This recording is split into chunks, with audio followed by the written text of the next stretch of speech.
तो हम कल क्लास ले रहे थे, कल क्लास मॉनसून पर हम लिया क्या आपको थर्मल थ्योरी और बिल्कुल जो है इक्वेटोरियल व स्टडीज थ्योरी पर हम दोनों पर बात कर रहे थे। क्या नहीं आपको बिल्कुल क्या है विषुवतीय पश्चिम पवन सिद्धांत और पहला था तापीय सिद्धांत, दोनों की बात कर रहे थे। दोनों एक ही रीजन बता रहा था कि भारत में मानसून की उत्पत्ति के लिए मतलब यही दो कारण है, मतलब ताप टेम्परेचर ही रिस्पॉन्सिबल फैक्टर है।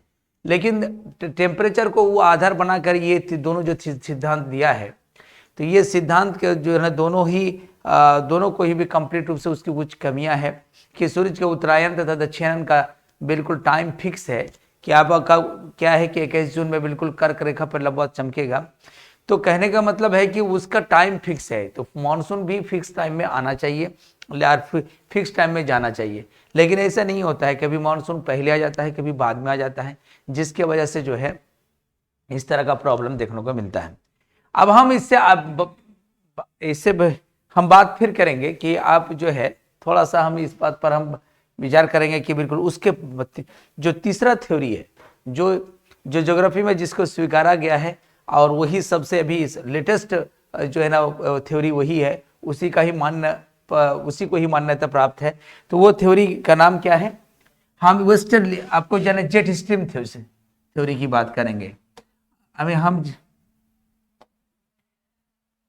जेट स्ट्रीम की बात करेंगे।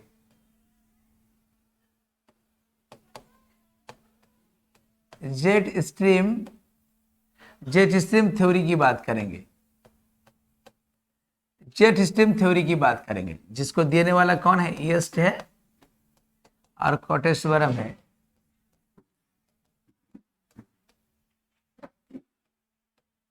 ईस्ट और कोटेश्वरम जो है ना बिल्कुल इस सिद्धांत को दिया है। ये क्या कहते हैं इसको हम देखेंगे। ये सिद्धांत में यानी जेट स्ट्रीम थ्योरी और ईस्ट कोटेश्वर थ्योरी में ईस्ट और कोटेश्वरम के द्वारा ये सिद्धांत को बिल्कुल दिया गया है। अब ये क्या कहते हैं इस तरह हम समझेंगे। तो जेट स्ट्रीम हम समझेंगे कि जेट स्ट्रीम क्या होता है। आपको अच्छी तरह पहले हम प्रेशर बेल्ट में समझा चुके हैं कि जेट स्ट्रीम होता क्या है। पहले जेट स्ट्रीम हम समझ ले पहले।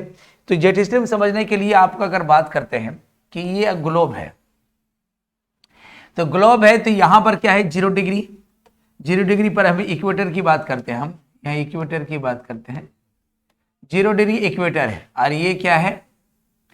ये आपको 30 से 35 डिग्री 30 डिग्री नॉर्थ से 35 डिग्री नॉर्थ, ये आपको जो ना जिसको हम क्या कहते हैं सब ट्रॉपिकल हाई प्रेशर बेल्ट, यानी इसमें HP इसको कहते हैं। और यहां पर जो है यहां पर क्या है 30 डिग्री साउथ और 35 डिग्री साउथ, इसको भी हम हाई प्रेशर बेल्ट कहते हैं। इसको भी हाई प्रेशर बेल्ट हम कहते हैं।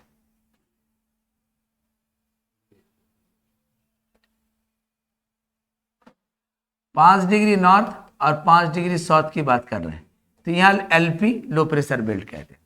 आपको मालूम है कि यहाँ पर जो है ना सूर्य यहाँ पर परपेंडिकुलर पड़ता है, यानी सन हमेशा यहाँ पर लगभग परपेंडिकुलर पड़ता है, यानी जिसके कारण यहाँ पर हाई टेम्परेचर होता है। ITCZ यहाँ पर होता है। जब ITCZ यहाँ पर होता है तो सबसे अधिक टेम्परेचर के कारण यहाँ पर आपको मालूम है कि कर्क और मकर रेखा के बीच में ये आप देखते हैं, ये कर्क रेखा है और ये मकर रेखा है।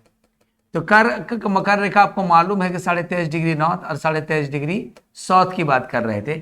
ये आप ट्रॉपिक ऑफ कैंसर है, ट्रॉपिक कैप्रिकॉर्न है।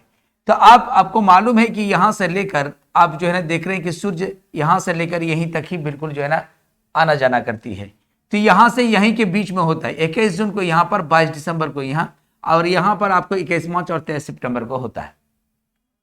तो यहां पर लगभग सूर्य परपेंडिकुलर पड़ता है। और सूर्य परपेंडिकुलर पड़ने के कारण क्या होता है, जब सूर्य यहां पर परपेंडिकुलर हो तो यहां पर बिल्कुल हवाएं क्या होता है, जहां पर सूर्य परपेंडिकुलर होता है वो ITCZ होता है। और ITCZ के बारे में आप बिल्कुल आपको पता है कि ITCZ कहते किसको है। तो यहां पर क्या होता है कि सन अगर परपेंडिकुलर पड़ता है तो पड़ने के कारण यहां पर क्या होता है कि आपको जो इंसुलेशन अधिक है, और जहां इंसुलेशन अधिक है तो वहां पर टेम्परेचर क्या होगा, अधिक होगा। जब यहां पर टेम्परेचर अधिक है तो टेम्परेचर अधिक है तो यहां पर क्या, यहां के एयर गर्म होगा और गर्म होने के बाद सीधा क्या ऊपर उठेगा। यहां पर सब ऊपर उठेगा और ऊपर उठने के बाद कुछ नॉर्थ की तरफ और कुछ साउथ की तरफ जाके वहां पर बैठ जाएगा।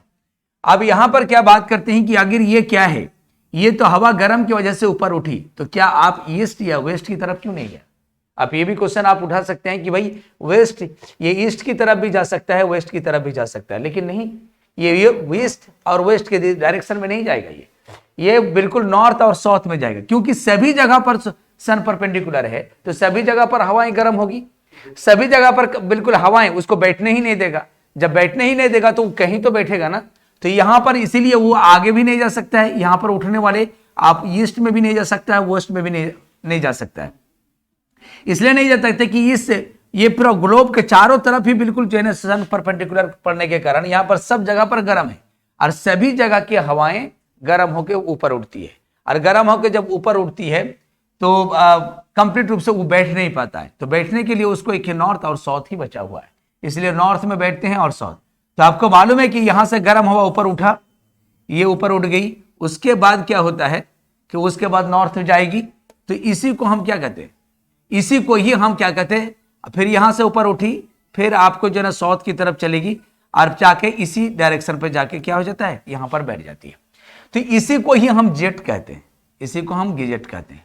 ये जेट जैसे ही ऊपर इस एरिया में बैठते हैं, इस एरिया में जैसे ही बैठते हैं, तो क्या होता है कि लगातार बैठते रहने से यहां पर क्या हाई प्रेशर क्रिएट होता है, और लगातार हाई प्रेशर क्रिएट होने से एक प्रॉब्लम होता है क्या कि ऊपर की हवा ठंडा होकर बैठता है, लेकिन नीचे जो हाई प्रेशर होता है, लगातार बैठते रहने से हाई प्रेशर होता है, तो यहां पर ऊपर से बैठते बैठते थोड़ा सा ठंडा भी हो जाती है, और ठंडा होने के कारण क्या होता है, ये ठंडा होने के कारण क्या होता है कि कंप्लीट रूप से बैठ नहीं पाता है पूरी हवा, और बिल्कुल पृथ्वी के घूर्णन के कारण उसका अनुसरण करने लग जाती है, क्योंकि वो भारी भी है, इसलिए पीछे तेजी से फेंकाता नहीं है, वो बिल्कुल जो है ना ऊपर से बैठा, बैठने के बाद नीचे हाई प्रेशर है, लगातार बैठते बैठते हाई प्रेशर क्रिएट हुआ, लेकिन पूर्ण रूप से नहीं बैठ के ऊपर में थोड़ा सा तैरते रहता है, और पृथ्वी का जैसे घूर्णन करता है, तो वो वाला जो ऊपर में भसता हुआ जो हवाएं हैं वो भी बिल्कुल क्या है, वो बिल्कुल जो है ना वैसे इसकी तरह चलने लगती है, तो उसी को ही हम जेट स्ट्रीम कहते हैं।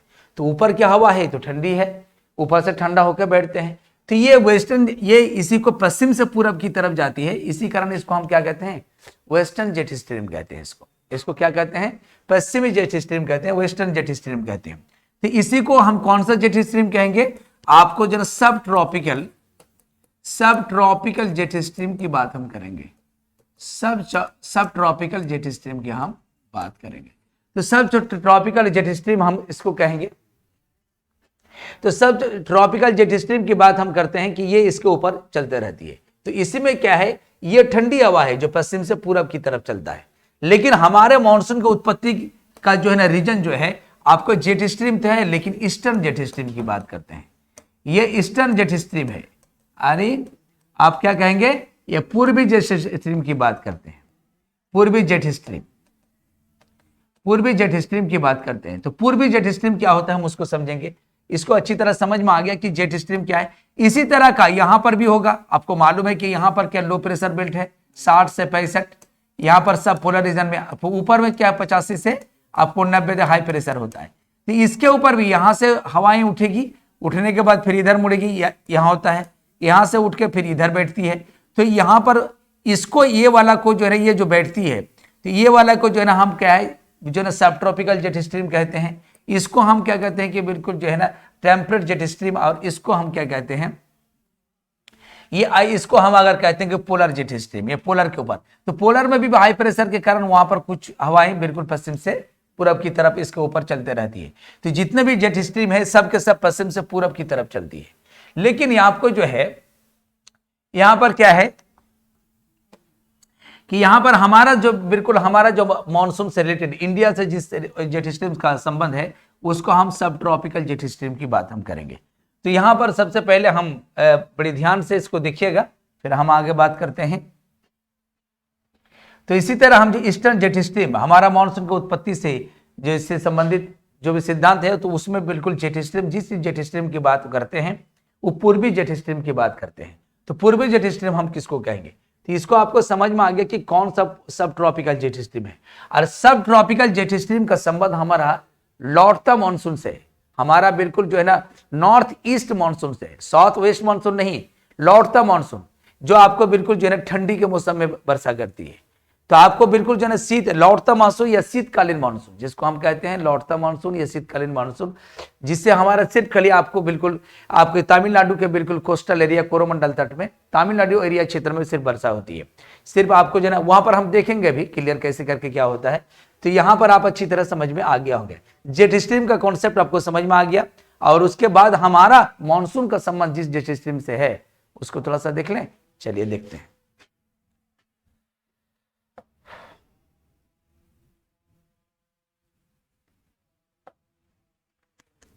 ये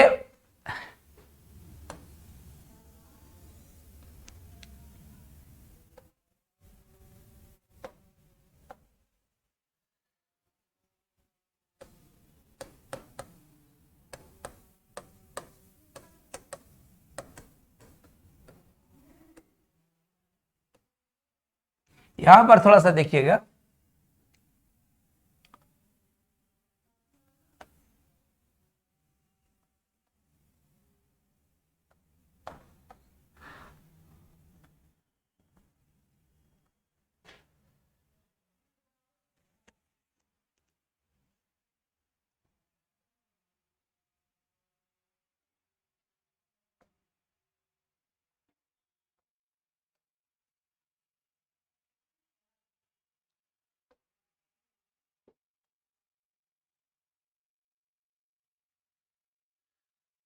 इसकी बात करते हैं। यहां पर क्या है, यह तिब्बत की पठार है, यहां तिब्बत की पठार है। और तिब्बत की पठार पर हम बात करेंगे भी। तो तिब्बत के पठार क्या होता है कि आपको मालूम है कि यह इक्वेटर है, ये इक्वेटर है, ये 0 डिग्री पर ये इक्वेटर है। तो यहां पर क्या होता है कि बिल्कुल जो है ना जब, और आपको मालूम है कि ये क्या है,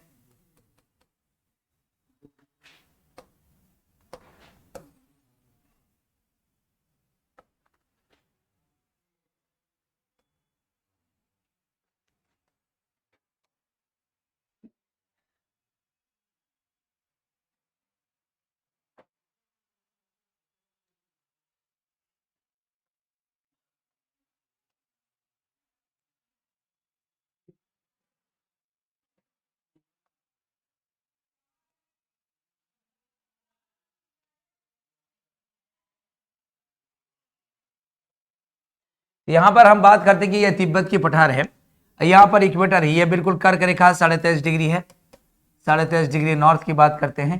तो जब यहां पर आपको मालूम है कि 21 जून में इसको जो है ना बिल्कुल चमकता है, यहां पर परपेंडिकुलर चमकता की बात कर रहे हैं। अब यहां पर बात ये हो जाता है कि बिल्कुल जो है आपको मालूम है कि यहां पर क्या है, 21 मार्च और बिल्कुल 23 सितंबर, 21 मार्च और 23 सितंबर में सूर्य जो है ना बिल्कुल क्या है, इक्वेटर के ऊपर परपेंडिकुलर पड़ता है। लेकिन जैसे जैसे की बात हम करते हैं कि जैसे जैसे आपको बिल्कुल मार्च से हम अप्रैल की ओर बढ़ते हैं तो इंडिया की तरफ बढ़ता है, अंत में जाके अप्रैल मई यानी जून में जाकर यहां पर पहुंचता है। तो अप्रैल में यहां पर बात करते हैं कि अप्रैल में यहां पर पहुंच गया, आपको बिल्कुल मई में यहां पर पहुंच गया, और अंत में जाने के बाद जो है बिल्कुल जो है आपको जून में इस क्षेत्र में जाके पहुंच गया। तो बात यह हो जाता है कि मई महीना में भी आपका जो, या फिर आपको बात करते हैं जब भी आपको जो ना मानसून है तो 1 जून को वहां पर आपको मुख्य लैंड वाला पर 1 जून की बात हम करते हैं, या फिर आपको अंडमान निकोबार की बात अगर हम करते हैं तो बिल्कुल हम 25 मई की बात करते हैं। तो यहां पर मुख्य भूमि के एरिया पर जो है ना अप्रैल और मई में जो है ना, ये आपको अप्रैल और मई में पूरी तरह से बिल्कुल एक कवर कर लेता है, पूरी तरह से कवर कर लेता है। तो फिर भी उसकी लैंड एरिया इतनी गर्म हो जाता है, इतनी गर्म होने के बावजूद भी मानसून यहां पर क्यों नहीं आती है। तो यह बात यह समझ में आ गया कि बिल्कुल जो है कि जून महीना में यहां परपेंडिकुलर पड़ता है, लेकिन गर्मी तो बिल्कुल अप्रैल में भी बहुत ज्यादा गर्मी पड़ता है, और अप्रैल और मई में तो बहुत हद ही कर देता है। तो इतना ज्यादा गर्मी के बावजूद भी, इतना ज्यादा गर्मी होने के बावजूद भी यहां पर मानसून की उत्पत्ति क्यों नहीं होती, क्या कारण है कि मानसून की उत्पत्ति नहीं होती है। तो यहां पर मानसून की उत्पत्ति बिल्कुल जो है आपको मई महीना में नहीं होती है, अब बिल्कुल जो है ना आपको जून में होती है। तो आखिर इसका क्या रीजन है?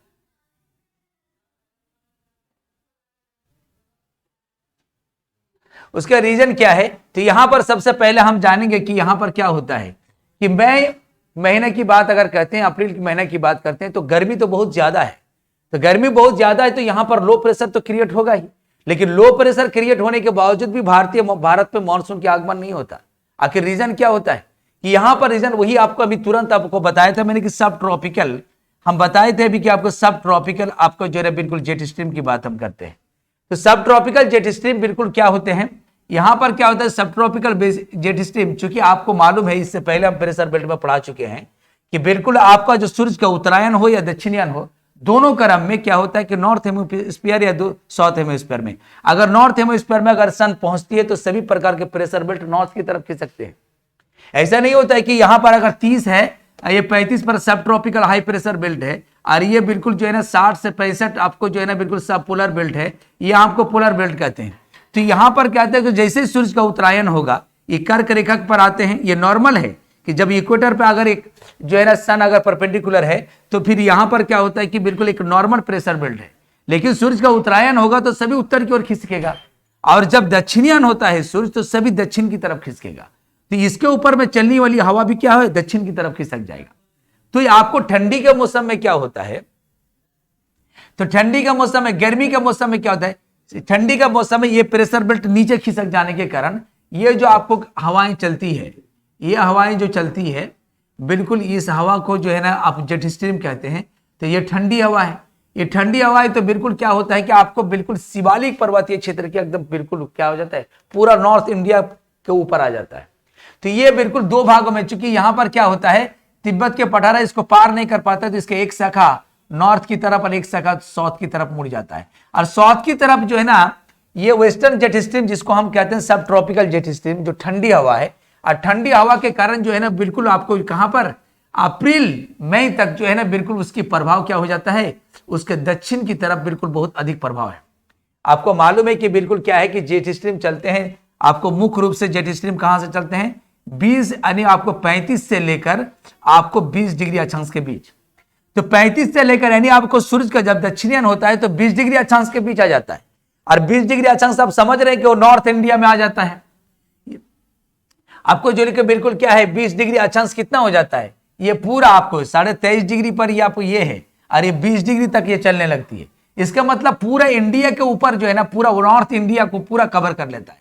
तो पूरा नॉर्थ इंडिया को जब आपको कवर कर लेता है तो बिल्कुल जो है ना यहां पर क्या होता है कि, लेकिन हम मई और जून की बात करते हैं, ये नॉर्थ इंडिया को पूरी तरह से कवर करेगा।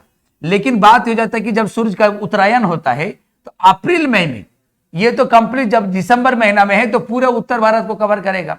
लेकिन आपको जो है अगर दिसंबर महीने की बात, अगर अप्रैल मई की बात करते हैं तो ये जैसे ही हमारा सभी प्रेशर बेल्ट उत्तर की ओर खिसकेगा, तो उत्तर का खिसक गया तो ये वाला जो है यहां पर 20 डिग्री नीचे नहीं आएगा, क्योंकि ये उत्तर की ओर सूरज जब चलती है उत्तरायण होता है तो सभी प्रेशर बेल्ट पीछे हटता है।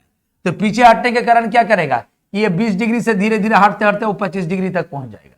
और जब 25 डिग्री पहुंचा रहता है तो बिल्कुल फिर भी आपको उत्तर भारत के बिल्कुल सीमा क्षेत्र पर, नॉर्थ इंडिया पर जो है उसके ऊपरी भाग पर शिवालिक क्षेत्र पर जो है काफी और ठंडा, यानी उस क्षेत्र को ठंडा बना रहता है। ठंडा क्या है, ऊपर में बिल्कुल ठंडी हवा, ये बिल्कुल 9 से 18 किलोमीटर के डिस्टेंस पर ऊंचाई पर चलता है, 9 से 18 किलोमीटर का। तो ये 9 से 18 किलोमीटर की ऊंचाई पर जब चलता है तो यहां पर क्या होता है कि यहां पर मई महीना में, अप्रैल मई में गर्म तो होता है, लेकिन गर्म होने के बाद हवा को ऊपर उठना तो चाहिए। वो ऊपर में ठंडी हवा का लेयर बना रहता है, जिसके कारण नीचे का गर्म हवा को ऊपर में उठने ही नहीं देता है, जिसका उसका कंडेंसेशन नहीं हो पाता है, उसके संघनन नहीं हो पाता है, जिसके कारण बादल का निर्माण नहीं हो पाता है, वर्षा नहीं हो पाती। तो रीजन यही होता है कि तो इस वक्त क्या करेगा, तो यहां पर क्या होता है कि यही स्थलीय हवा और बिल्कुल जो है ना सागर है, ये सागर, ये जितने भी आप देख रहे हैं बंगाल के खाड़ी से आने वाले स्थानीय, यहां पर प्रेशर बेल्ट में डिफरेंस हो जाएगा। सागरीय भाग है तो कम गर्म होगा तो हाई प्रेशर होगा, और स्थलीय भाग पर गर्म अधिक होगा तो लो प्रेशर होगा। तो ये दोनों, इधर से ठंडी हवा और इधर से गर्म हवा दोनों ही है, तो दोनों हवा के मिलने से यहां पर चक्रवात का निर्माण करेगा। इधर से ठंडी और इधर से गर्म, तो इधर से ठंडी और गर्म तुलनात्मक रूप से ठंडी है, तो यहां पर एक चक्रवात का निर्माण करेगा। इस चक्रवात से ये बिल्कुल जो मानसून के पहले ही वर्षा होगी, लेकिन वो मानसून से वर्षा नहीं होगी। ये बिल्कुल जो है ना क्या होता है कि इस जगह पर बिल्कुल स्थानीय पवन, गर्म और बिल्कुल ठंडी हवा के बिल्कुल आपस में मिलने से ही बिल्कुल जो है ना टेम्परेचर में एडियाबेटिक चेंज होता है, जिससे हमारा क्लाउड बनता है, और क्लाउड बनता है तो जिससे हमारा क्या होता है कि जिससे हमारा जो है ना काफी घंघोर वर्षा होती है। यानी आपको क्या करते हैं कि ठंडी और गर्म हवा मिलकर क्या बनता है उसको, उसमें आपको टेम्परेचर इन्वर्जन होता है, तापीय प्रतिलोमन की क्रिया होती है। भाई अगर ठंडा हवा और गर्म हवा के संपर्क में आएगा तो गर्म हवा भी ठंडी जो है ना बिल्कुल क्या करेगा, वो बिल्कुल जो है ना ठंडा होने लगेगा, तो ठंड उस पर जो ह्यूमिडिटी है कंडेंसेशन होने लगेगा, बादल बनेगा, फिर बारिश होगी। तो कहने का मतलब है कि मानसून के पहले भी यहाँ पर बारिश होती है। मई अप्रैल मई में बारिश होती है, तो अप्रैल मई में मानसून के पहले भी बारिश होती है, मानसून आने के पहले बारिश होती है। तो मानसून आने के पहले बारिश होती है। यहां पर क्या होता है कि जून महीना में भी, जून महीना का यहां पर मुख्य रूप से जून जुलाई में ही देखा जाता है। जून जुलाई में जो है बिल्कुल नॉर्थ इंडिया नहीं पहुंच जाता है, पूरी तरह से नॉर्थ इंडिया पे बारिश नहीं होती है। तो नॉर्थ इंडिया में बारिश जून जुलाई में नहीं होता है। थोड़ा बहुत इंडियन मानसून आ जाएगा इस क्षेत्र में, 1 जून में तो यहां आ जाता है, अप्रैल आपको जो है मई में तो यहां आ जाएगा, लेकिन आपको नॉर्थ इंडिया में मानसून आने में लेट होगा। गर्मी तो पड़ेगा खूब, लेकिन गर्मी पड़ने के बावजूद भी मानसून वहां पर नहीं आ पहुंच पाएगा, क्योंकि वहां पर पश्चिमी जेट स्ट्रीम हावी है। जब सूर्य जो है ना बिल्कुल जो है ना कंप्लीट रूप से कर्क रेखा पर पहुंच जाता है, तब ये धीरे धीरे ये जो है क्या करते हैं कि ये बिल्कुल ठंडी हवा आपको जो है तिब्बत के उस पार चला जाता है। लेकिन अभी तिब्बत के इस पर में ही वो बिल्कुल अपना प्रभाव बनाए हुए हैं, इसलिए यहां पर गर्मी तो बहुत है, लेकिन गर्मी के बावजूद भी मानसून नहीं आ पाती। इसलिए नहीं आ पाती कि यहाँ पर ठंडी हवा का प्रभाव है, ये वाला हवा, ये ठंडी हवा का प्रभाव के कारण यहाँ का नीचे का गर्म हवा ऊपर उठ ही नहीं पाता है और उसका कंडेंस नहीं हो पाता है, जिससे वर्षा नहीं होती है। लेकिन इसी समय पर क्या होता है कि उसी समय पर सागरीय क्षेत्र से आने वाली ठंडी और स्तरीय क्षेत्र से जाने वाली गर्म हवा आपस में मिलकर क्या करते हैं, आपस में मिलते हैं और आपस में मिलने के बाद बिल्कुल चक्रवात का निर्माण करते हैं। और चक्रवात के बारे में बिल्कुल हम इससे पहले बता चुके हैं कि चक्रवात जो है चक्रवात का निर्माण करते हैं और चक्रवात से बारिश होती है। कि इसको मानसून पूर्व वर्षा कहते हैं, प्री जो है ना मानसून रेनफॉल कहते हैं इसको, प्री मानसून रेनफॉल यानी मानसून पूर्व वर्षा कहते हैं। जो आपको पूरा पूर्वी भारत में इसको क्या कहते हैं, मानसून पूर्व वर्षा को पूर्वी भारत में नॉर्वेस्टर कहते हैं। इसको क्या कहे, पूर्वी भारत में इसको नॉर्वेस्टर कहते हैं, और उसी में विशेषकर जो है ना वेस्ट बंगाल में इसको काल बैसाखी कहते हैं, और बिल्कुल आसाम में बोडो चिल्ला कहते हैं। याद रखिएगा पूर्वी भारत में, पूरा पूर्वी भारत में इसको क्या कहते हैं, पूर्वी भारत मतलब आप समझ में आ गया होगा कि आपको जो है ना बिल्कुल क्या झारखंड की बात कर रहे हैं, बिहार की, पश्चिम बंगाल की बात कर रहे हैं, छत्तीसगढ़ की बात करते हैं, और आपको किसकी जो है ना बिल्कुल उड़ीसा की बात करते हैं। इस क्षेत्र में जो है ना कहा जाता है इसको बिल्कुल नॉर्वेस्टर। लेकिन आसाम वाला जो क्षेत्र में इसको कहा जाता है क्या, बोडो चिल्ला, और विशेषकर बंगाल में इसको काल बैसाखी कहते हैं। और पूरा साउथ इंडिया में इसको हम क्या कहते हैं, इसको आम्र वर्षा कहते हैं, जो आम के फल के पकने के लिए बहुत कारगर साबित होता है, इसलिए आम्र वर्षा कहते हैं। लेकिन कर्नाटक और केरल में इसको क्या कहते हैं, इसको बिल्कुल जो है चेरी ब्लॉसम कहते हैं, जो चेरी ब्लॉसम कहते हैं इसको बिल्कुल जो है, तो चेरी ब्लॉसम कहते हैं। कॉफी का फल जो है ना बिल्कुल जो है उसको खिलने में जो है ना मदद करता है, इसीलिए इसको चेरी ब्लॉसम कहते हैं। इसलिए पूरा दक्षिण भारत में आम्र वर्षा, कर्नाटक और केरल में चेरी ब्लॉसम, और आपको जो है ना स्पेशल आसाम में बोडो चिल्ला, और बिल्कुल बंगाल में कहा जाता है कि बिल्कुल क्या है, बंगाल में आपको काल बैसाखी, और पूरा पूर्वी भारत में नॉर्वेस्टर। ये मानसून की पहली वर्षा है यार। मानसून की पहली वर्षा आपको मालूम है कि क्यों होता है, मानसून क्यों नहीं, जून महीना में सबसे अधिक गर्मी पड़ती है, लेकिन जून महीना में उत्तर भारत में वर्षा नहीं होती है, नॉर्थ इंडिया में वर्षा नहीं होती है, इसलिए कि बिल्कुल ठंडी हवा बिल्कुल क्या है, पश्चिम से चलने वाली ठंडी हवा, जेट स्ट्रीम क्या है, एक ठंडी हवा है जो पश्चिम से पूरब की तरफ चलती है, 9 से 18 किलोमीटर ऊपर में चलती है, और 9 से 18 किलोमीटर ऊपर में चलती है, और 20 से 35 डिग्री अक्षांश के बीच चलती है। लेकिन जैसे जैसे सूर्य का उत्तरायण होता है वो पीछे हटते चला जाता है। लेकिन जून में भी वो बिल्कुल जो है ना आपको तिब्बत के यानी भारत के उत्तरी क्षेत्र में अपना प्रभाव बना के रखता है। जून जुलाई के बाद धीरे धीरे आपको जो है ना बिल्कुल ये अपना धीरे धीरे जब तिब्बत के पठार के नॉर्थ में शिफ्ट हो जाता है, नॉर्थ में चला जाता है, तब ये पूरा खाली हो जाता है, तब यहाँ पर कंप्लीट लो प्रेशर बन जाता है। तो इसके कारण आराम से जो है ना अब जो है ना सागरीय जो है ना मानसून वहाँ पर आराम से पहुँच सकता है, और बिल्कुल पहुँचने के बाद बादल का निर्माण भी होता है, कंडेंसेशन भी होता है, खूब बारिश भी होती है।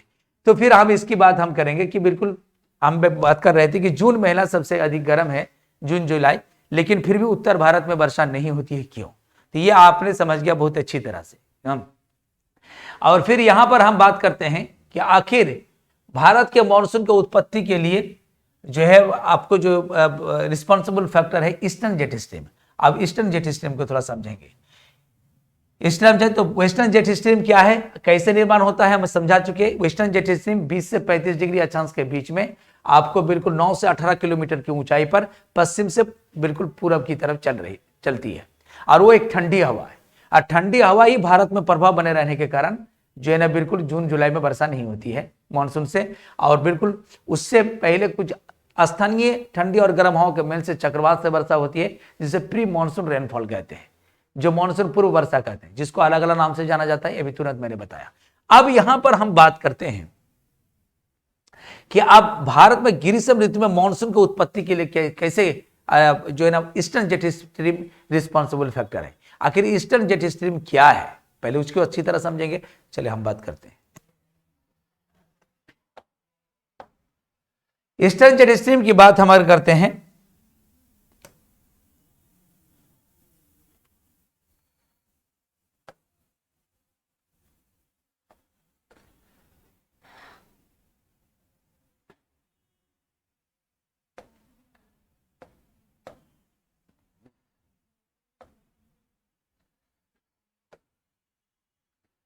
ईस्टर्न जेट स्ट्रीम की बात हम करते हैं। यहां पर तिब्बत के पठार है, लगभग 35 लाख वर्ग किलोमीटर क्षेत्रफल पर फैला हुआ। कितना? 45 लाख वर्ग किलोमीटर क्षेत्रफल पर फैला हुआ है। अब यहां पर हम बात करेंगे, थोड़ा सा इसको जरा ध्यान से समझिएगा। ये 0 डिग्री पर है, इक्वेटर है, और आपको मालूम है यहां पर आपको कर्क रेखा है 23.5 डिग्री नॉट। अब सूरज का जब उत्तरायण होता है तो जून में ही नहीं, थोड़ा थोड़ा इधर आने के बावजूद भी धीरे धीरे क्या होता है कि यहां पर क्या होता है, देखिए सुनिए। यहां पर जब सूरज का उत्तरायण होता है तो उत्तरायण में यहां पर है कि हमारा ITCZ जो है इस पर आ जाता है। जब कर्क रेखा पर सूरज चमकेगा लंबवा, तो ITCZ कहां पर बनेगा? कर्क रेखा पर ही ना बनेगा। लेकिन बात हो जाता है कि कर्क रेखा के यहां पर, कर्क रेखा के यहां पर सागरीय क्षेत्र है, यहां पर लैंड वाला एरिया है, यहां पर फिर सागरीय क्षेत्र को, यहां पर लैंड एरिया है। लैंड में भी डिफरेंस होता है कि आप बिल्कुल जो है ना आपको बिल्कुल एलुवियल सॉइल है, जलोढ़ मिट्टी है, या आपको बिल्कुल ब्लैक सॉइल है, काली मिट्टी है, तो अलग अलग लेटराइट सॉइल है। तो कहने का मतलब अलग अलग मिट्टी के प्रकार भी होते हैं। तो मिट्टी की प्रकार भी डिपेंड करता है कि उस क्षेत्र कितना गर्म होगा। तो यहां पर सन परपेंडिकुलर है, लेकिन इस परपेंडिकुलर के बगल में यहां पर एक जो है ना बिल्कुल क्या है, एक बिल्कुल जो है ना चट्टान है, क्या मरुस्थल है, जिसको चट्टानी मरुस्थल कहते हैं। आपको मालूम है कि मरुस्थल क्या है? आपको जो है चट्टानी मरुस्थल को हम हमादा कहते हैं। बिल्कुल क्या कहते हैं? चट्टानी मरुस्थल को हम हमादा कहते हैं। एक पथरीली मरुस्थल होता है उसको हम रेग कहते हैं, और जो बालुई मरुस्थल होता है उसको अर्ग कहते हैं। इसलिए आपको मरुस्थल भी कई प्रकार के होते हैं। एक बिल्कुल बालुई मरुस्थल जिसको हम अर्ग कहते हैं, और एक पथरीली मरुस्थल जिसको हम रेग कहते हैं, और एक चट्टानी मरुस्थल होते हैं जिसको हम हमादा कहते हैं। अब चट्टानी मरुस्थल की बात हम करें तो जरा आप हमको बताइए कि यहां पर चट्टानी मरुस्थल है, तो यहां पर सूर्य जैसे ही परपेंडिकुलर पड़ता है तो ये चट्टानी मरुस्थल होने के कारण क्या होता है कि जो लैंड एरिया पानी अगर जो है ना सनलाइट को, इंसुलेशन को ज्यादा एब्जॉर्ब करता है तो लेट से गर्म होता है, और जो एब्जॉर्ब नहीं करता, रिफ्लेक्ट कर देता है, ऊंचा जल्दी गर्म होता है। जैसे कि अभी आप सोचे पानी रख दीजिए और बिल्कुल टीना रख दीजिए तो टीना जल्दी से गर्म होगा। मिट्टी का बर्तन को अगर चूल्हे में चला दीजिए और एक बिल्कुल तावा को चढ़ा दीजिए तो तावा जल्दी गर्म होगा। रीजन यही होता है कि मिट्टी का बर्तन उसको एब्जॉर्ब करता है, लेकिन तावा उसको रिफ्लेक्ट कर देता है। इसी कारण जो है ना हमादा जो है एक चट्टानी मरुस्थल है, रोटी बनाने वाले तावा जैसे होते हैं, और ये बिल्कुल इतनी गर्म हो जाते हैं। सूर्य इसके ऊपर परपेंडिकुलर है, लेकिन परपेंडिकुलर होने के बावजूद भी ITCZ यहां पर बनते हैं नहीं है, ITCZ यहां पर बनते हैं।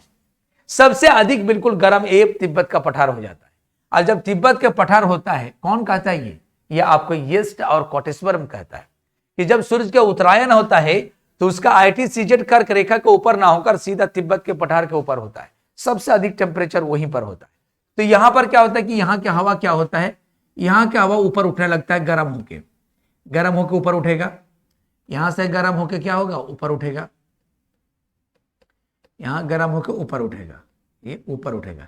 ये गर्म होकर ऊपर जब उठता है तो ऊपर उठने के बाद ठंडा होगा, और ठंडा हो जाने के बाद वहां पर HP क्रिएट करेगा। नीचे में LP है तो ऊपर में HP बनाएगा। समझिए इसको थोड़ा सा। इसमें यह समझना जरूरी है कि यहां पर नीचे में क्या है, चट्टानी मरुस्थल है। तो इतनी गर्म होगा तो नीचे लो प्रेशर बनेगा। और जैसे कि आपको जहां हाई प्रेशर कहां होता है, जो ठंडा होता है वो हाई प्रेशर है, हवा भारी होती है तो वहां पर हाई प्रेशर है। जहां हवा गर्म होता है, जहां से हवा अपना जगह छोड़ देता है तो उसको हम लो प्रेशर कहते हैं। तो यहां पर हम बात करेंगे कि जैसे कि ये गर्म हुआ तो गर्म होने के बाद अपना जगह छोड़ा तो ये लो प्रेशर हुआ। जैसे जैसे हम ऊपर की ओर बात करेंगे तो यहां पर हाई प्रेशर क्रिएट होता है। ये क्या होता है, हाई प्रेशर क्रिएट होता है। तो हाई प्रेशर जैसे क्रिएट होता है तो हम क्या होगा, जैसे हाई प्रेशर क्रिएट होता है एंड ऊपर जाते जाते ठंडा होगा। अब इसके तुलना में आसपास में क्या होता है, हाई प्रेशर कम होगा। यहां तो ठंड गर्म था तो ऊपर उठ के हाई प्रेशर बना, लेकिन इसके आसपास में जो है बिल्कुल क्या होता है, इसके आसपास उतना गर्म तो नहीं है। जब उतना गर्म नहीं है तो उसको ऊपर में भी बिल्कुल उतना हाई प्रेशर नहीं होगा। तो नीचे ज्यादा लो प्रेशर है तो ऊपर ज्यादा हाई प्रेशर होगा, और इसके आसपास में ज्यादा लो प्रेशर नहीं है तो ज्यादा हाई प्रेशर भी नहीं होगा। तो उसके ऊपर में भी हाई प्रेशर में क्या होगा, आपको बिल्कुल ग्रेडियंट होगा, हाई प्रेशर में भी अंतर होगा।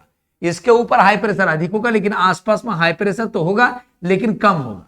तो कम होगा तो यहां के हाई प्रेशर से हवा निकलेगा। तो आपको मालूम है जी यहां पर क्या है, एक एंटी साइक्लोन जैसा क्षेत्र डेवलप होगा, यानी प्रति चक्रवाती है। तो जहां हाई प्रेशर होता है वहां से हवा निकलती है, वहां हवा आती नहीं है। तो यहां से जब हाई प्रेशर बना तो हवा निकलेगा, तो किधर जाएगा, ये ऐसे मूव करते हुए जाएगा।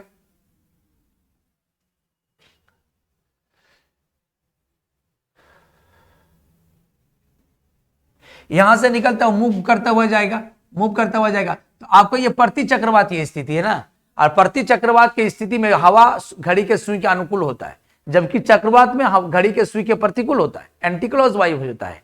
लेकिन आपको एंटी साइक्लोन में ये क्लॉकवाइज होता है। तो क्लॉकवाइज होता है तो ये चलती है। तो कहा जाता है कि एक तो आगे निकल के पोल की तरफ चला गया, और इस तरह निकलते जाता है, कुछ तो इधर निकल जाता है और कुछ इधर निकलता है, जो इसके इंडिया से ऊपर जो है ना, बिल्कुल पूरे इंडिया के ऊपर से गुजरता है, इसके ऊपर गुजरता है, यानी बिल्कुल आगे बढ़ता हुआ ऊपर एकदम सीधा यहां पर आ जाता है। सीधा क्या हो जाता है, यहां पर आ जाता है। कहने का मतलब क्या है,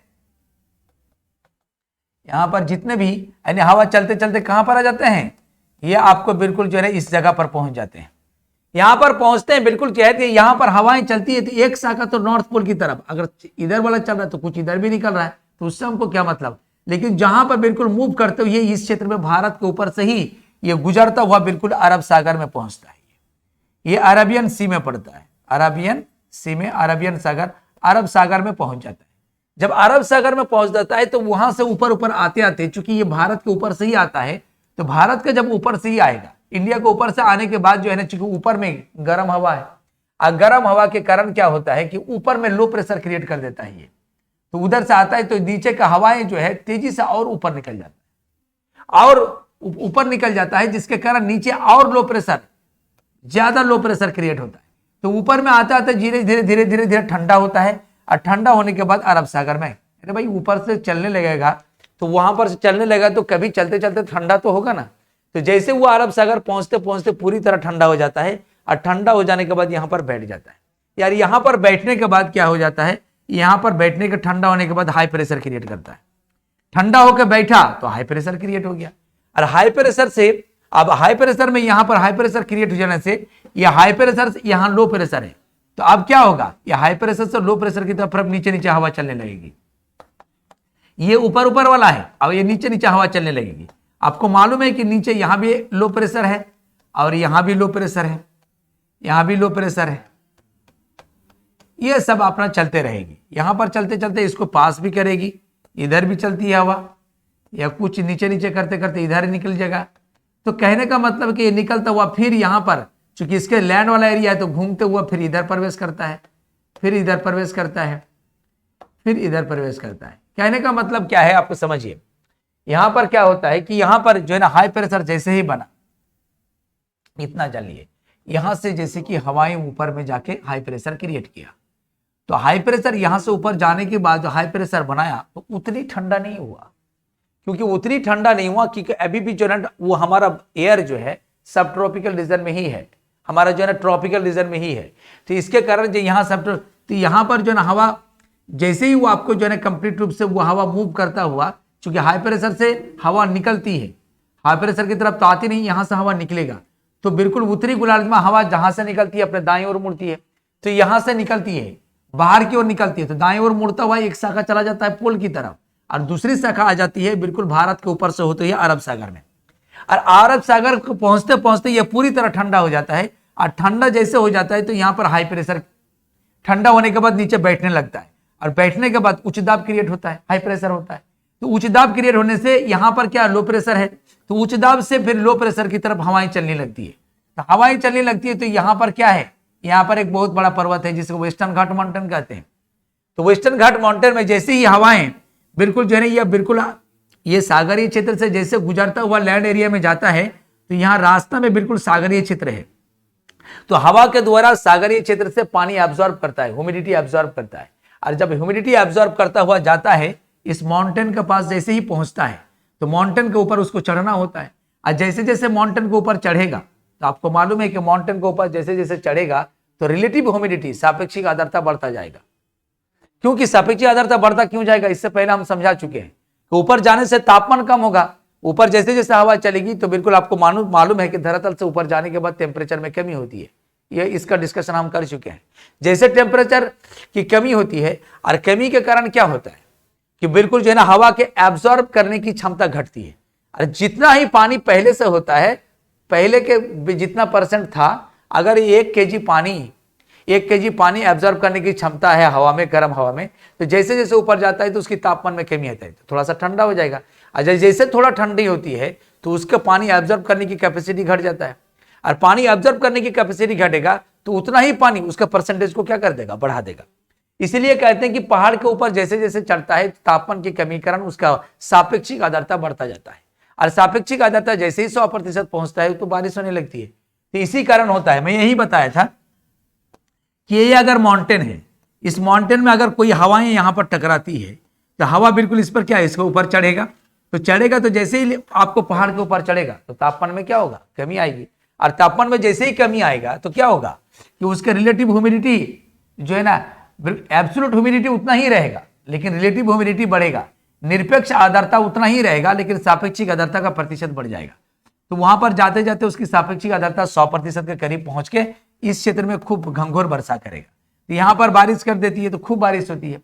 अब यहाँ पर बारिश तो कर दिया, यहाँ से नीचे की हवा यहाँ पर टकराने के बाद इस क्षेत्र में खूब बारिश किया, और बारिश करने के बाद वही तो बोलता है कि मुंबई क्षेत्र में 150 सेंटीमीटर वर्षा होती है, तो महाबलेश्वरम यानी मुंबई अगर यहाँ पर है तो महाबलेश्वर एकदम पहाड़ के बिल्कुल पादीय बिंदु पर है। ये महाबलेश्वर यहाँ पर 650 सेंटीमीटर वर्षा होती है, क्योंकि यहाँ पर हवाएं ऊपर उठती है और सभी हवा बिल्कुल जो है ना एक बिल्कुल नीचे एक ही जगह पर, क्योंकि यहाँ पर उड़ती है तो इस जगह पर बादल बनेगा और बादल बन के एक ही जगह पर बारिश कर देती है। तो आपको जो है एक ही जगह पर बारिश कर देती है, तो यहाँ पर आपको भले शीत वाताग्र जैसा बारिश करता है, यानी आपको कोल्ड फ्रंट जब सक्रिय होता है, कोल्ड फ्रंट में जब ठंडी हवा सक्रिय हो जाता है तो बिल्कुल एक नॉर्मल एक ही सीमित एरिया में घंघोर वर्षा करती है, उसी तरह होता है। यहाँ पर खूब बारिश होता है और यहाँ पर भी होता है लेकिन इतना जैसा नहीं। और जैसे ही ऊपर पार करेगा, बारिश होगी, हवा हल्का हो जाएगा और इस पहाड़ को पार करके नीचे उतरेगा तो फिर उसका वर्षा की मात्रा घट जाएगी। तो इसको अब क्या है, विंड वार्ड एरिया कहते हैं इसको, विंड वार्ड एरिया। यानी विंड वार्ड एरिया का मतलब होता है कि पहाड़ का वो भाग जो हवा डायरेक्ट टकराता है और खूब वर्षा करते हैं, उसे विंड वार्ड एरिया कहते हैं। और उसके बैक साइड की बात करते हैं, उसको ली वार्ड एरिया कहते हैं। इसको क्या कहते हैं हम, ली वार्ड एरिया कहते हैं, इसको ली वार्ड एरिया कहते हैं। तो ली वार्ड एरिया में क्या होता है कि उसके बैक पोर्शन में हवा जैसे जैसे नीचे उतरती है तो उसमें क्या होगा, हवा जैसे जैसे नीचे उतरेगी तो हवा में क्या होता है कि नीचे उतरेगा तो टेम्परेचर में वृद्धि होगी। ऊपर जाने से तापमान में कमी होती है लेकिन नीचे उतरने बाद तापमान में वृद्धि होती है। और तापमान जैसे वृद्धि होती है, अब क्यों वृद्धि होती है ये हम बता चुके हैं आपको, इसलिए सारे चीज आप एक तरफ से अगर आप वीडियो नहीं देखते हैं तो आपको समझ में नहीं आएगा। इसलिए जो भी आप देखते हैं, जहां भी प्रॉब्लम है तो आप हमको पूछ सकते हैं आराम से। बिल्कुल जो है लीवार्ड एरिया में बारिश कम होगी, इसलिए क्योंकि आपको हवा गर्म होने लगता है नीचे तो उसका पानी ऑब्जर्व करने की कैपेसिटी बढ़ जाता है, तो पानी गिराएगा खा उल्टा ऑब्जर्व करता है, इसलिए वर्षा नहीं के बराबर होता है। यहाँ पर पूना क्षेत्र में आपको 60 सेंटीमीटर वर्षा होती है। देखिए कितना अंतर है, इतना एक ही पहाड़ के बीच का डिफरेंस है, जिसकी वजह से कितना बारिश में अंतर दिखता है। तो यही कारण होता है कि यहाँ पर खूब बारिश होती है। अब यहाँ पर बारिश करने के बाद हवा हल्का होने के बाद जब आगे बढ़ता है, तो आगे बढ़ने के साथ जो है ना यहाँ पर क्या करता है कि यहाँ पर फिर जो है ना बंगाल के खाड़ी में जो है ना बिल्कुल ह्यूमिडिटी को एब्जॉर्ब करना शुरू करता है। और एब्जॉर्ब करते करते जैसे आगे जाता है तो फिर क्या होगा कि बिल्कुल जो है ना आगे जाते जाते जैसे ही आगे निकलता है तो यहाँ पर हाई प्रेशर क्रिएट हो जाता है उसका, यानी जाते जाते बिल्कुल जो है ना फिर भारी हो जाता है, ठंडा हो जाता है। और यहाँ पर हाई प्रेशर से फिर ये लैंड एरिया है तो इसके तुलना में यहाँ लो प्रेशर होगा, तो फिर ये मूव करने लगता है। और मूव करता हुआ सीधा फिर क्या होता है, सीधा जाता है। लेकिन हिमालय पर्वत है ऊपर में, हिमालय पर्वत उसको रोक लेता है। और हिमालय पर्वत से रुकने के कारण यहाँ पर खूब बारिश करती है। अब बारिश करते हुए फिर हिमालय पर्वत को पार नहीं कर पाता है, तो फिर मुड़ के धीरे धीरे धीरे धीरे धीरे नॉर्थ इंडिया पर पहुंच जाता है, पूरा इस क्षेत्र में पहुंच जाता है, बारिश होता है। तो अगर आपको देखिए कि आपको जो है इसी को यानी किस डायरेक्शन से गया, साउथ वेस्ट। आपको मालूम है कि ये डायरेक्शन क्या है, नॉर्थ है, साउथ है, ईस्ट है, वेस्ट है। तो ये इधर से निकलता है, यानी इधर से निकलता है, तो साउथ वेस्ट हो गया। तो ये साउथ वेस्ट मानसून इसको कहते हैं। तो साउथ वेस्ट मानसून का दो शाखा, एक अरब सागर के शाखा और एक बंगाल के खाड़ी का शाखा, दो भागों में बढ़ जाता है। तो अरब सागर के शाखा से वेस्टर्न घाट माउंटेन में खूब बारिश होती है। और यहां तक कि यहां पर क्या है, एक आपको भारत के मध्य भाग में भी इसी से वर्षा होती है। और आगे जाकर बिल्कुल उत्तराखंड वाला एरिया में भी इसी से वर्षा होती है, इसी से वर्षा होती है, यही वाला नीचे वाला पोर्शन पर। तो हम इसको थोड़ा सा दूसरा फिगर में हम इसको समझा रहे हैं।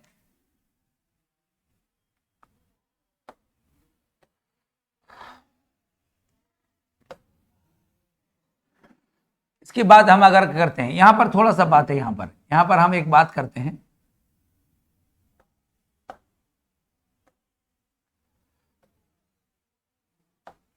यहां बात करते हैं, यहां पर हम बात करते हैं कि ये क्या है, वेस्टर्न घाट माउंटेन। और यहां पर आपको जो ना दो नदियां हैं, जिसको नर्मदा और ताप्ती नदी कहते हैं। यहां पर एक माउंटेन है आपको जो है ना, कौन सा माउंटेन, अरावली माउंटेन। अब यहां से आप देख रहे हैं कि ये हाई प्रेशर से हवाएं चलती है और ये हवा सीधे यहां पर टकराती है, यहां पर टकराती है और यहां पर भी आगे बढ़ती है। यहां पर रीजन क्या होता है, देखिए यहां पर समझ में आ जाएगा। ये आपको क्या होता है कि यहां पर पर्वत है, तो यहां पर बिल्कुल इसकी शाखा बारिश कर दिया, और कुछ इधर से भी तो निकल रहा है नीचे से, इस क्षेत्र में भी बारिश करती है। तो ये बारिश करने के बाद ये आगे निकल जाता है। निकल जाने के बाद क्या करता है कि बंगाल के खाड़ी में फिर जाके मॉइस्चर लेता है। बंगाल के खाड़ी में फिर क्या करता है, ये बिल्कुल जो है ना मॉइस्चर लेता है, यानी जल का एब्जॉर्ब करता है। और करने के बाद जो है ना बिल्कुल धीरे धीरे ठंडा होकर यहाँ पर हाई प्रेशर बनाता है। फिर इसके तुलना में स्थलीय भाग से फिर यहाँ पर घूमने लगता है, ये मुड़ने लगता है। ये मुड़ के जाके फिर यहाँ पर क्या होता है, ये हिमालय पर्वत है तो उसको पार नहीं कर पाता है, तो फिर इधर टकरा कर फिर आपको जो है ना इधर घूमने लगता है। तो इस क्षेत्र में तो घंघोर, चूंकि शुरुआत में जब बंगाल के खाड़ी का शाखा शुरुआत में नॉर्थ ईस्ट इंडिया में जब गया तो ह्यूमिडिटी की मात्रा भी अधिक है, और गोरो खासी जनता और पहाड़ के शिवालिक क्षेत्र पर टकराने के बाद भारी वर्षा करती है। लेकिन जैसे ही वो हिमालय पर्वत को पार नहीं कर पाता है, जिसके कारण जो है ना फिर वो क्या है, नॉर्थ वेस्ट की तरफ मुड़ जाता है। तो नॉर्थ वेस्ट की तरफ जब मुड़ जाती है तो फिर उसमें धीरे धीरे तो ह्यूमिडिटी की मात्रा भी कम हो जाता है। ज्यादा पानी तो इधर ही बरसा दिया, तो धीरे धीरे पानी का मात्रा कम होता चला जाएगा। लेकिन ये वर्षा आगे तक आपको पंजाब तक वर्षा करेगा, पंजाब तक वर्षा करती है। ये घूमता हुआ क्या पंजाब तक पहुंच जाती है। तो यहां पर आपको पूछेगा कि उत्तर प्रदेश, बिहार, पंजाब, हरियाणा, दिल्ली पर वर्षा किससे होती है, तो बंगाल के खाड़ी के शाखा से होती है। बे ऑफ बंगाल वाला जो ब्रांच है उसी शाखा से होती है। दोनों ही आपको उत्तर पश्चिम ही दक्षिण पश्चिम मानसून है, साउथ वेस्ट मानसून है। तो साउथ वेस्ट मानसून जो है, मानसून की बात करते हैं, तो ये आपको ये वाला जो है, जो बिल्कुल पश्चिम घाट पर्वत पर वर्षा करती है, इसके अरबियन शाखा, अरब सागर की शाखा कहते हैं। और अरब सागर के शाखा से क्या होता है कि ये वाला शाखा, देखिए ये अरब सागर वाला जो शाखा इधर जो जाती है, इससे राजस्थान में, उत्तरी गुजरात में वर्षा नहीं होती है। इससे क्या होता है कि ये अरब सागर का शाखा जो जाती जरूर है, लेकिन पश्चिम घाट पर्वत तो उसको बाधा बन जाता है, जिसके ऊपर चढ़ना होता है, तो बारिश खूब करती है। लेकिन ये बिल्कुल गुजरात वाला और बिल्कुल इस क्षेत्र में, गुजरात के नीचे वाला क्षेत्र में तो वर्षा होती है, बहुत सारा माउंटेन भी है, लेकिन ऊपर में उत्तरी गुजरात और राजस्थान में वर्षा नहीं होती है। क्यों होती है? नहीं होती है। यहां पर अरावली माउंटेन है लेकिन पैरेलल है, हवा बिल्कुल इसके पैरेलल, इसको बाधा नहीं है कि इसको परपेंडिकुलर है कि जाके उसको रोक लेगा, रोकता नहीं है, ये पैरेलल है यार। पैरेलल की वजह से बिल्कुल इसको कोई अवरुद्ध खड़ा नहीं होता है, इसके अंदर कोई रास्ता में बाधा उत्पन्न नहीं करता, इसलिए सीधा आगे निकल जाती है। आगे निकल जाने का दूसरा भी कारण है कि यहां पर माउंटेन भी पैरेलल है और साथ ही पाकिस्तान से एक हवाएं चलती है जिसको गर्म हवा चलती है। तो पाकिस्तान से हवा, गर्म हवा जब चलती है तो यहां पर यह हवा क्या होता है कि अगर हल्का फुल्का बारिश भी करती, लेकिन गर्म हवा आके इस हवा को और गर्म कर देता है। तो गर्म जब कर देता है तो क्या होता है, गर्म उसकी वाटर एब्जॉर्ब कैपेसिटी और बढ़ जाता है। बारिश क्या करेगी, उल्टा और पानी को एब्जॉर्ब कर लेता है। और साथ में ये पहाड़ भी है तो बिल्कुल नॉर्मल नहीं है, मतलब परपेंडिकुलर नहीं है, पैरेलल है, इसलिए इसको ना रोक पाता है कोई, और उल्टा हवा को गर्म करने वाला भी होता है, इसलिए इस क्षेत्र में वर्षा नहीं होता है, सीधा आगे क्यों निकल जाता है। उत्तराखंड एरिया, हिमाचल प्रदेश का एरिया में वर्षा होती है, तो वो अरब सागर के शाखा से वर्षा होती है। इतना बात याद रख लीजिएगा, अरब सागर के शाखा से वर्षा होती है। अरब सागर के शाखा से मध्य भारत में भी वर्षा होती है, क्योंकि ये बिल्कुल जो है नर्मदा और ताप्ती से होता हुआ ये हवाएं जो है पश्चिमी साउथ वेस्ट मानसून का अरब सागर के जो शाखा है, ये नर्मदा और ताप्ती बिल्कुल जो है ना एक घाटी बना हुआ है, और उसके अंदर से प्रवेश करता हुआ सीधा मध्य भारत पर पहुंच जाता है, जिससे वहां पर भी बारिश करती है। लेकिन आपको अगर उत्तर भारत और उत्तर पश्चिम भारत की बात अगर हम करें तो ये मुख्य रूप से बंगाल के खाड़ी से ही वर्षा होती है। इसलिए यहां पर याद रखिएगा कि आपको बगल में अगर है कि भाई दिल्ली को मारना है तो दिल्ली से अरब सागर की शाखा वाला से वर्षा कर देंगे, नहीं, गलत हो जाएगा। बड़े ध्यान से रीजन भी एक चीज को याद रखने की जरूरत है आपको। तो यहां पर आप देखते हैं कि साउथ वेस्ट मानसून का दो शाखा है, एक अरब सागर की शाखा, एक बंगाल खाड़ी का शाखा, लेकिन इस शाखा से ज्यादा वर्षा होती है, लगभग 65% वर्षा इसी से होती है, और इससे 35% वर्षा होती है। 65% वर्षा इसी से होती है और 35% वर्षा उससे होती है। अब यहां पर हम बात करते हैं कि ये ग्रीष्म ऋतु में, आपको ग्रीष्म ऋतु में बिल्कुल मानसून से वर्षा ये हुआ, लेकिन आप क्या ठंडे के मौसम में ये वर्षा लौटेगा कब? अब लौटने का रीजन क्या होता है कि कैसे लौटेगा ये? अब क्या होता है कि सूरज का जब उत्तरायण था तो तिब्बत के पठार गर्म हो रहा था। अब सूरज का उत्तरायण तो अब धीरे धीरे उसका दक्षिणायन होता है। सूर्य जब एकदम पहुंच जाता है कहां पर, आपको मकर रेखा में पहुंच जाता है, तो सभी प्रकार के प्रेशर बेल्ट नीचे खिसकता है, और नीचे खिसकने के कारण क्या होगा, क्या आपको मालूम है कि वेस्टर्न जेट स्ट्रीम जो ठंडी हवा है और ईस्टर्न जेट स्ट्रीम जिसकी वजह से हम यहां से, आप जो तिब्बत के पठार हम बताए थे, तो तिब्बत के पठार से जो हवा निकलती है उसी को ईस्टर्न जेट स्ट्रीम कहते हैं।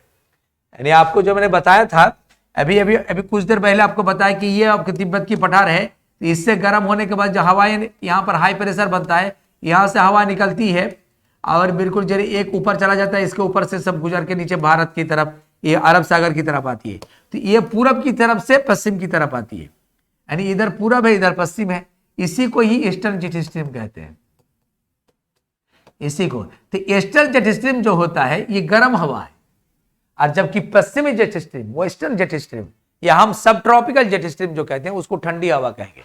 तो ये जेट स्ट्रीम आपका जो है ईस्टर्न जेट स्ट्रीम जो है आपका गर्म हवा है, याद रखिएगा। तो यहां पर ग्रीष्म ऋतु के कारण ईस्टर्न जेट स्ट्रीम से हमारा भारत में दक्षिण पश्चिम मानसून आया, यानी बिल्कुल जो है ना ग्रीष्म ऋतु में ईस्टर्न जेट स्ट्रीम के कारण हमारे यहां मानसून आया। लेकिन अब बात है कि बिल्कुल ये मानसून जैसे ठंडी के ऋतु में भी ये बिल्कुल जो है ना हमारे यहाँ बिल्कुल जो है ना उत्तर भारत में नहीं लेकिन दक्षिण भारत के कुछ भागों में बिल्कुल जो है ना वर्षा होती है। तमिलनाडु के कावेरी नदी के क्षेत्र पर जो है ना इस क्षेत्र पर वर्षा होती है। कैसे? क्योंकि आपको मालूम है कि जो ठंडी के मौसम मतलब सूर्य का दक्षिणायन हुआ, सूर्य जो उत्तरी गोलार्ध से, अभी हम तो आपको बताए थे,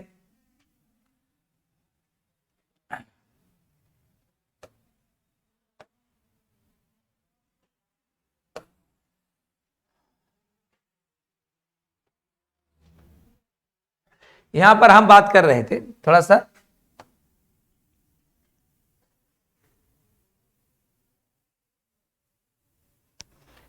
यहां पर हम बात कर रहे थे, जरा सुनिएगा यार ध्यान से।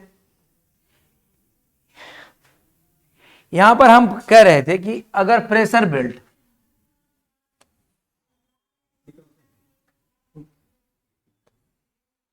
ये 0 डिग्री है, आपको मालूम है कि यहां पर आपको हमें इससे पहले 5 डिग्री नॉर्थ 5 डिग्री साउथ, यहाँ पर हम बता रहे थे कि 30 से 35, और फिर यहाँ पर हम बता रहे थे 60 से 65, और यहाँ पर 85 से 90 की बात। तो हम क्या बोल रहे थे कि जब सूरज का दक्षिणायन होगा, सूर्य जब उत्तरायण में यहाँ पर है, और यहाँ पर बात करते हैं सूर्य अगर दक्षिणायन है 23.5 डिग्री साउथ, तो सभी प्रकार के ये प्रेशर बेल्ट जो है ये वहां पर नहीं रहेगा, सब दक्षिण की तरफ खिसकेगा। यानी सूर्य जब यानी ठंडे के मौसम में कब होता है, सूर्य आप बिल्कुल 0 डिग्री से नीचे आ गया है।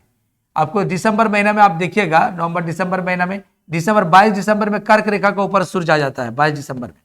तो ये पूरी तरह से हम ठंडा नॉर्थ इंडिया में पड़ जाता है। तो जब साउथ हेमिस्फीयर में आ जाता है सूर्य, तो हमारे सभी प्रकार के प्रेशर बेल्ट दक्षिण की तरफ खिसकता है। तो हमारा जो वेस्टर्न जेट स्ट्रीम है वो भी दक्षिण की तरफ खिसकेगा, और दक्षिण के ऊपर खिसकने से क्या होता है देखिएगा,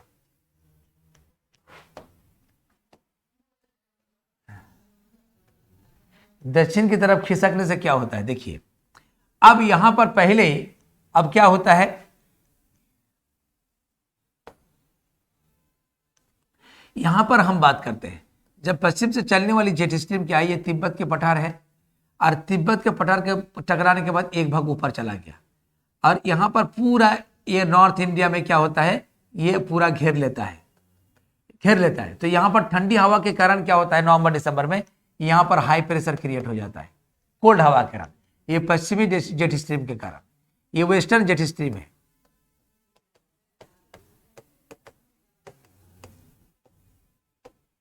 ये वेस्टर्न जेट स्ट्रीम है। और वेस्टर्न जेट स्ट्रीम के कारण क्या होता है कि वेस्टर्न जेट स्ट्रीम जैसे आती है तो ठंडे के मौसम में, गर्मी में है तो बिल्कुल पूरा गर्म जब पड़ता है तो आपको तिब्बत पठार के ऊपर में जो है ना, उस पार में जो है ना नॉर्थ से होकर वो चलती है। लेकिन जैसे जैसे आपको बिल्कुल सूर्य का दक्षिणायन होता है वो भी दक्षिण की तरफ खिसकते हैं। जब प्रेशर बेल्ट खिसकते हैं तो वो भी खिसकते हैं, और खिसकते खिसकते आपका इसका रास्ता में तिब्बत का पठार आ जाता है।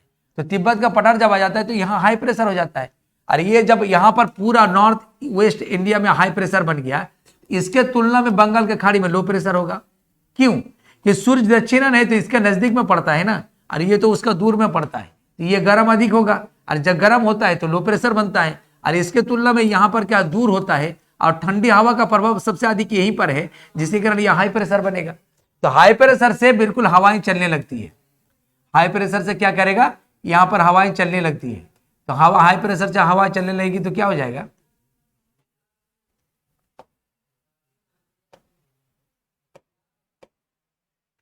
यहां पर क्या होता है कि जैसे ऊपर में हवाएं चलती है, इसको हम ये बात करते हैं, ये तिब्बत की पठार है, एक शाखा उधर, एक शाखा इधर, इधर चलता है तो इधर पूरा क्या हो जाता है, तो यहां पर क्या हो जाता है आपका कि ये ठंडा हवा का बिल्कुल लेयर बन जाता है, और ठंडा हवा के कारण ये एरिया में हाई प्रेशर बन जाता है, और हाई प्रेशर बन जाता है तो इसके तुलना में लो प्रेशर यहां होता है। क्यों, क्योंकि सूर्य जब दक्षिणायन होता है तो इसके नजदीक में ये होता है, इसी कारण जलीय भाग है, इसलिए उतना ज्यादा ठंडा नहीं पड़ता है, लेकिन ये इससे दूर भी है और स्थलीय भाग भी है, जिसके कारण यहाँ पर बहुत ज्यादा ठंडा पड़ता है, और जिसके कारण हाई प्रेशर क्रिएट होता है। हाई प्रेशर जब क्रिएट होता है तो क्या होता है, यहां से हवा चलने लगेगी, यहां से चलते चलते लो प्रेशर की तरफ चलेगी। तो ये जो पूरा नॉर्थ इंडिया में जो नॉर्थ वेस्ट से एक जो ठंडी हवा चलती है, इसको हम शीत लहरी कहते हैं। ये बिल्कुल शीत लहरी, खूब ठंडा लगेगा, जो अभी चलता है, अभी जो दिखता है शीत लहरी कहते हैं। और ये अब बिल्कुल जैसे कि आप यहाँ पर बंगाल के खाड़ी में पहुंचेगा, जितना कैपेसिटी है पानी ऑब्जॉर्व करेगा, ऑब्जॉर्व करने के बाद यहाँ पर क्या हाई प्रेशर बनाएगा। अब आपको मालूम है कि यहाँ पर पहुंचने के बाद हाई प्रेशर बनाएगा, यहाँ से जैसे हवा निकलेगी तो आपको उत्तरी गोलार्ध में हवा जहां से निकलती है अपने दाएं ओर मुड़ती है, तो यहां से जैसे निकलेगी तो इस जैसे निकलेगी तो फिर यहां क्या होता है कि इसके तुलना में यहां तो लो प्रेशर होगा।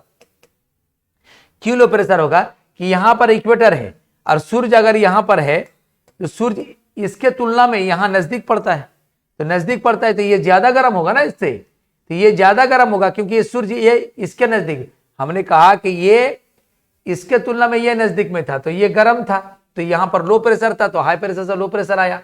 अब इसके तुलना में ये गर्म है, अधिक है, तो इसके तुलना में और यहां लो प्रेशर होगा, तो हवा फिर इसके तुलना में यहां हाई प्रेशर होगा, इसके तुलना में ये लो प्रेशर होगा, तो हवा इधर से चलने लगेगी। और चलने के बाद जो है ना बिल्कुल क्या करेगी, ये इसी को हम नॉर्थ ईस्ट मानसून कहते हैं। इसी को लौटता है, यानी ठंडी के मौसम में बिल्कुल चलती है और चलने के बाद जो है यहाँ पर बंगाल के खाड़ी में ह्यूमिडिटी को ऑब्जर्व करके वहाँ पर हाई प्रेशर क्रिएट होने के बाद ये जैसे चलने लगती है तो फिर यहाँ पर क्या होता है, लो प्रेशर की तरफ चलने लगती है। तो ये वाला पोर्शन पर कोरोमंडल तट पे, कावेरी नदी तट पर ये पूरा वर्षा करती है। तो इसी को कौन सा डायरेक्शन से आती है, चूंकि ये इसका डायरेक्शन ज्ञात करने के लिए ये नॉर्थ ईस्ट, ये ईस्ट डायरेक्शन से आती है, इसलिए ये नॉर्थ है, इधर ईस्ट है। तो ये नॉर्थ ईस्ट, इसको नॉर्थ ईस्ट मानसून भी कह सकते हैं या लौटता मानसून भी कह सकते हैं, तो या शीतकालीन मानसून भी कह सकते हैं। तो आपको नॉर्थ ईस्ट मानसून, लौटता मानसून या फिर शीतकालीन मानसून कुछ भी कह सकते हैं। इससे आपको सिर्फ आपको कावेरी नदी क्षेत्र में ही वर्षा होती है, बाकी भारत में वर्षा नहीं होती है। तो ये इसी को ही इतिहास में स्वीकारा गया है कि लौटता मानसून का फैक्टर, यानी हमारे यहां लौटता मानसून के लिए रिस्पॉन्सिबल फैक्टर क्या है, वेस्टर्न जेट स्ट्रीम।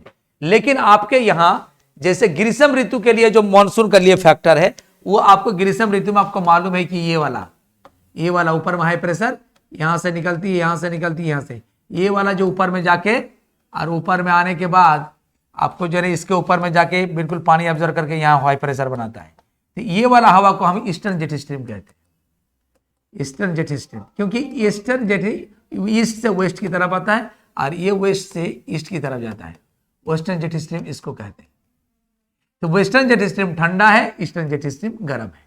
तो ये दोनों मानसून यानी लौटता मानसून के लिए western jet stream responsible factor है, और आपको जो है ग्रीष्म ऋतु यानी दक्षिण पश्चिम मानसून के लिए, साउथ वेस्ट मानसून के लिए आपका जो है ना बिल्कुल eastern jet stream responsible factor है।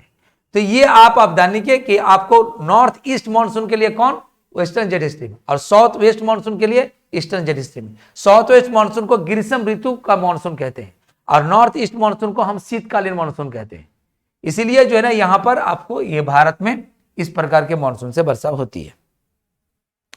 अब यहां पर बात आ जाता है कि कुछ कुछ वर्षा ऐसे भी हैं कि यहां पर आपने कहा कि ठंडे की मौसम में सिर्फ और सिर्फ इसी एरिया में वर्षा होता है, लेकिन देखते हैं कि वो उत्तर पश्चिम में भी वर्षा होती है।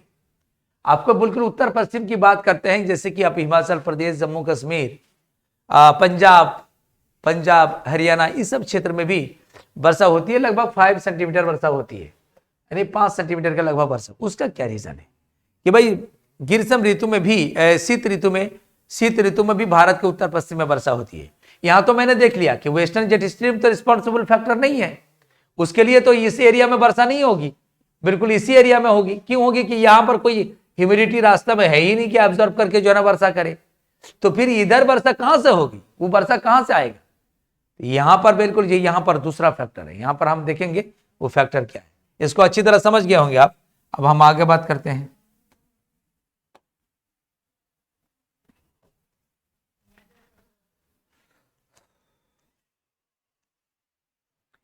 इसके बाद आगे बात करते हैं हम। आगे बात में हम क्या करेंगे, सबसे पहले वहां की बात करेंगे। यहां पर थोड़ा सा समझिएगा,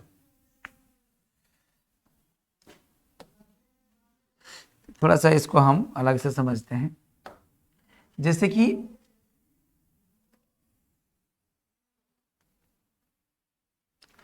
ये ग्लोब है,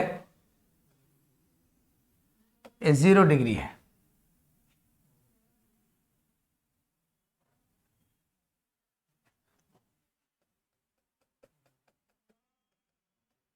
ये 23.5 डिग्री कर्क रेखा है।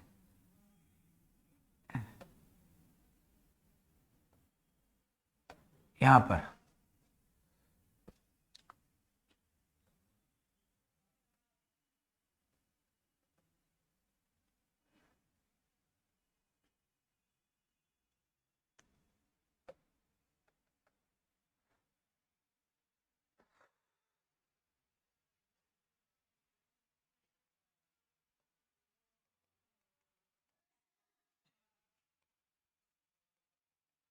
इसको हम थोड़ा सा बढ़िया से थोड़ा समझ, 30 डिग्री से 35 डिग्री, ये हाई प्रेशर बेल्ट का क्षेत्र है।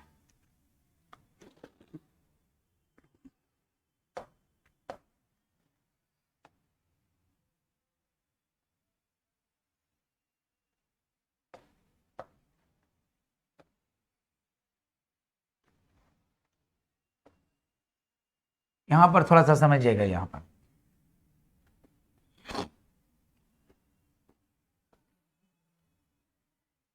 ये 30 से 35 है, ये हाई प्रेशर बेल्ट है, ये आपको बार बार हम बोल चुके हैं। और ये आपका क्या है, 60 से 65 है,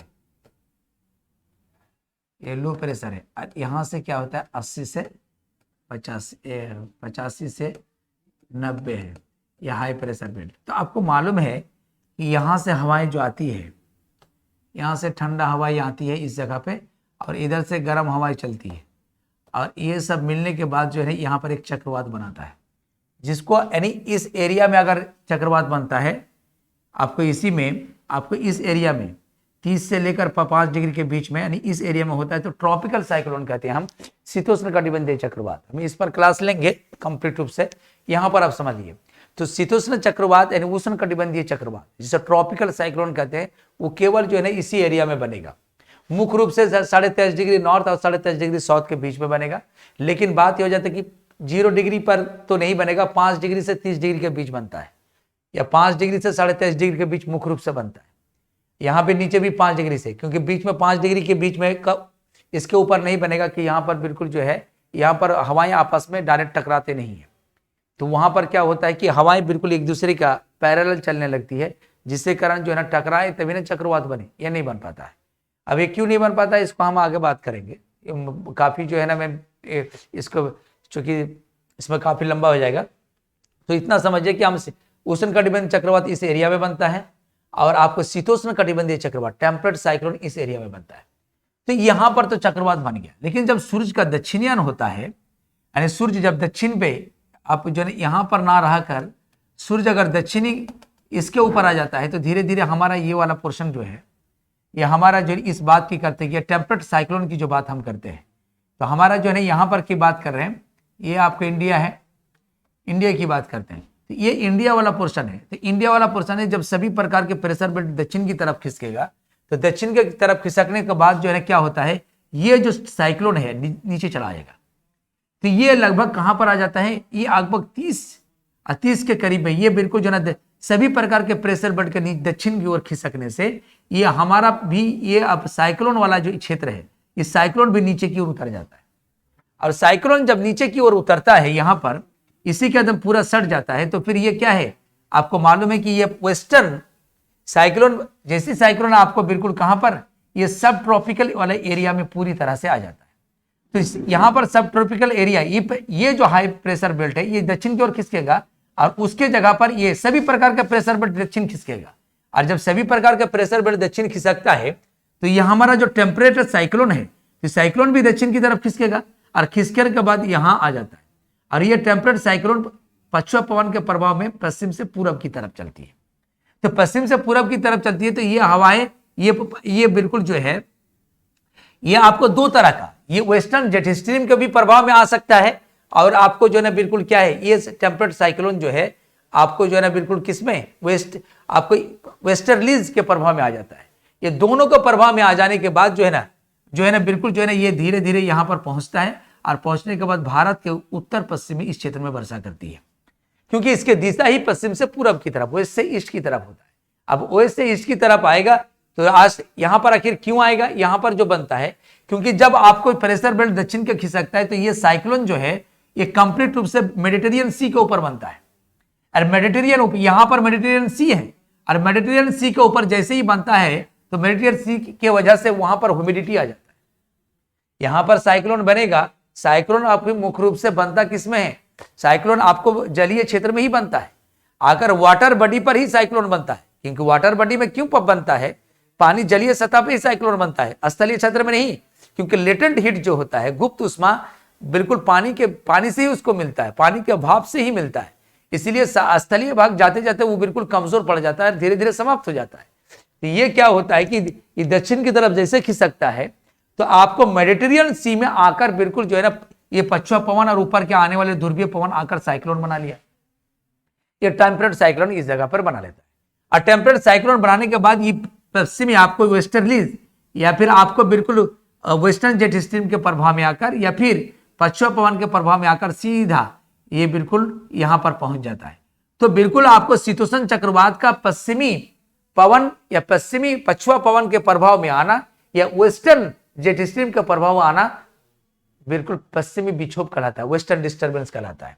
ये जब अगर नीचे आ जाता है, नीचे में आपको व्यापारिक यानी पछुआ पवन के प्रभाव में आकर पश्चिम से पूरब की तरफ जाती है, या फिर वेस्टर्नली यानी जेट स्ट्रीम के प्रभाव में आकर, वेस्टर्न जेट स्ट्रीम के प्रभाव में आकर जब पश्चिम से पूरब की तरफ जाती है, तो वैसे को हम क्या कहते हैं, उसी को ही हम पश्चिमी विक्षोभ कहते हैं। इसको हम क्या कहेंगे, पश्चिमी वेस्टर्न डिस्टर्बेंस। वेस्टर्न डिस्टर्बेंस की बात करते हैं, डिस्टर्बेंस की बात करते हैं, वेस्टर्न डिस्टर्बेंस, इसको पश्चिमी विक्षोभ कहते हैं, पश्चिमी विक्षोभ कहते हैं इसको। इसीलिए कह सकते हैं, और आने के बाद भारत के इसी, ये नीचे जब आ जाएगा तो इसी एरिया में हल्का फुल्का वर्षा करती है 5 सेंटीमीटर के लमसम में, लगभग जनवरी फरवरी की बात कर रहे हैं। तो जनवरी फरवरी में इस प्रकार की वर्षा होती है।